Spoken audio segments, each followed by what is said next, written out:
Hey yo, this is Raymond Camaro's VO, and I thought I'd make like a little nice fun video now talking about gear.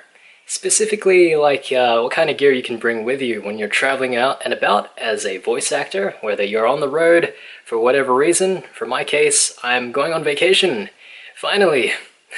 Me and my family are going to go see the Familia back in the Philippines, and then finally we're going to go and see what there is to be seen in Japan. But at the same time, I also want to be recording things for auditions, whether I find them on the Voice Acting Club Discord, Casting Call Club, or via Twitter. And at the same time, I also want to contribute to any projects that I'm actively involved in right now, and still obtaining that certain level of high fidelity audio that is required of me. So this video is about that, your traveling loadout, and I will talk about what I'm going to bring with me, and outlining my key considerations between each article and element that's going to be part of that signal chain and that setup. So let's go, let me show you what I got. Alright, so here we are. This is a small little assortment of gear I have here. This is like 47 going through his starting kit, his weapons. But these are basically the tools of the trade. Basically, I'm going to need a laptop to record my audio in, so my laptop is this Dell Inspiron 7720R. Designation's not really important there. But basically, I'm not going to be bringing a complete massive computer because that's impractical and if not impossible. But you should know that my DAW is on here, which is Ableton Live 11. So that's fine. Has enough RAM to do video editing as well. So that's there. And that's not really anything more than that. To monitor my audio through my ears, I have these KRK KNS 6400s with a detachable cable. Now this is basically like a nice little high-grade monitor headphone. It's closed back, so you're not going to get any bleed out of that. And in terms of the cable, like I said, it's detachable and packs quite nicely into a little fresh Ziploc bag or something of an equivalent. And that's all fine and standard. In terms of the audio interface, I have this Alesis IO2 Express, a relatively old interface, but by no means dated. The reason I have chosen to bring this one is because it is lightweight, and I'm not going to be putting it next to the laptop to reduce any RF interference that might come into my recording, so that's not going to be too much of an issue.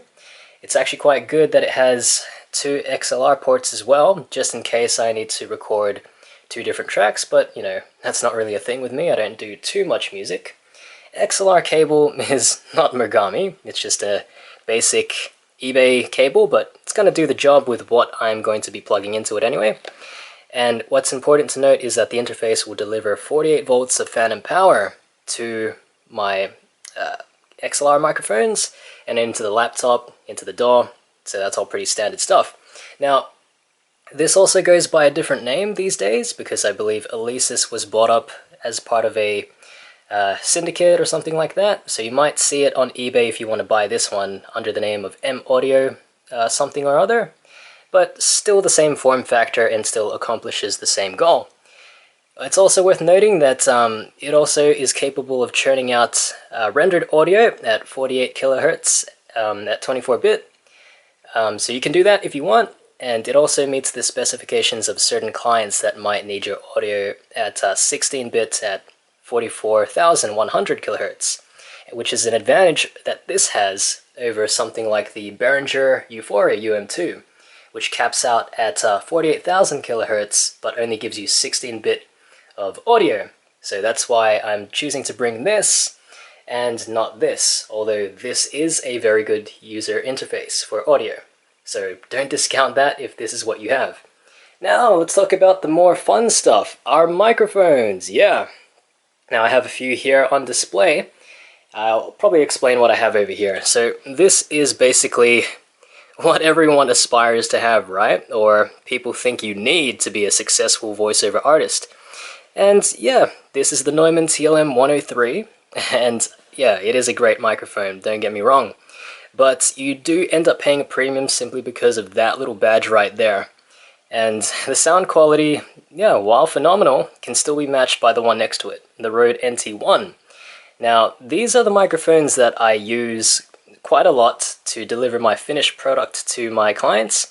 But if I was to say that if I wanted to start voice acting right now and I didn't have a lot of cash, I wouldn't need to buy these, and I definitely don't recommend people go out and buy these anyway, because you can still achieve good audio with just a good plain Jane XLR microphone. What you do get out of these is a lower self-noise level, which is great because if you want to minimize as much noise that's passing into your microphone, these are going to be the ones that you would probably think of, but this is like $1,000+. Fortunately for me, I got it for 950 Australian on eBay, auction style, that kind of stuff. And I also used a coupon because, you know, I'm frugal like that. The one next to it is basically a toned down version of this. It has a lower self-noise level at 4. This is 7. So 7 dB, 4 dB, and they're both just as capable of churning out what you need. And what also is a nice benefit out of these two microphones is that they sit better in a mix if you're a musician.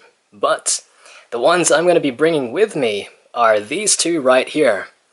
This is the Audio-Technica AT2020, and instead of bringing a pop filter, I'm just going to have one of these little windsocks on the top there. And you're still going to be engaging with proper microphone technique, like when you mount it up on the small little stand, which is not listed or shown here. You're still going to put that at a 45-degree angle and say your piece, perform your lines, and hope for the best. So yeah, this is basically a fraction of the price that you'd expect to pay out of this. But the reason that I would want to bring one of these is because if it gets damaged, lost, or for whatever reason, it's not going to be something that you're going to be too upset about. Whereas if you lose one of these on the road, or if someone who is savvy about microphones sees this in your luggage, they're going to be like, I'm gonna pinch that, and then this guy's going to be a sucker for it. So I'm going to leave these at home. I'm going to take this one with me, and I'm pretty sure that this will still grant me the same high fidelity audio that I want to get. I've tried it many times, many people vouch for it. It is basically the Pentax K1000 of condenser microphones. If this is like the Canon 5DS 30+ megapixel camera, sure, that's that. And this one is like a Sony A7. And this is a Pentax K1000. A no-frills condenser microphone that will still get you what you need, provided you know how to use it. The curious little case next to it, though, is the MXL 551. Now, this is basically just a backup to this, but it's a little bit of a peculiar case, you know? Let me just show you what the actual body looks like. Now, I've been trying this for auditions just sparingly over the past week or so, and this is basically just a small diaphragm condenser that you'd usually find mounted on top of drum kits and toms, cymbals, and stuff of that nature. So it's not primarily used to record people's vocals, but when I've tried it, it still captures the same kind of quality sound that I usually am used to when I'm recording out of a form factor that looks exactly like the Audio-Technica AT2020, right? When you think of microphones for voiceover, hold on, let me just get that. It just looks something like that, right? So using something like this is kind of a funny experience, but it still gets you the good results just as long as you know how to use it. So the sound is picked up through here at the top, so it's a top address microphone. It's super sensitive though, so I need to be careful when I use this. It gets peaked if your voice injects wind or breath into these little nozzles here. And you can't simply cover it with tape either, because it actually changes the sound profile. But using one of these and distancing myself appropriately, I can still get good sound from that.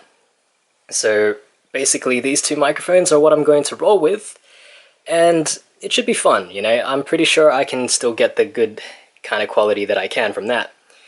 Now, you might think that USB would be the way to go, and this Samsung CO1 USB microphone, just right here. Sorry. Now, you might think that this would be a good choice as well, and maybe it would be, but at the same time, USB is not comparable to XLR from my experience in terms of the different considerations that you need to be wary of when you run it through your DAW. This one doesn't have a 3.5mm audio jack, so I can't use these headphones to get me the exact kind of monitoring in real time. I'd have to play the track back and then listen to it that way. And at the same time, there's just a bit of compatibility issues when I use my DAW Ableton Live and try to run that. So it's just not something that I really want to be dealing with. Whereas if you have something of an XLR cable, you just plug and play through here, just adjust your gain. That's just the workflow that I'm used to being accustomed to. And yeah, that's basically what the loadout is going to consist of. And what is going to determine the rest of the audio then is how I am going to dress up the room that I find myself in, whether that's like a hotel or something or other. Alright, so that was just a quick little video about my traveling loadout. Perhaps I might pull a Mike Delgadio and dress up a hotel room to churn out better auditions for voiceover, or when I'm working on something. If that happens, I might show you that and what I end up doing. It might be fun with all the different shenanigans that I get up to. But otherwise, yeah, gear and audio. Perhaps you have something that's similar to that. Let me know in the comments below.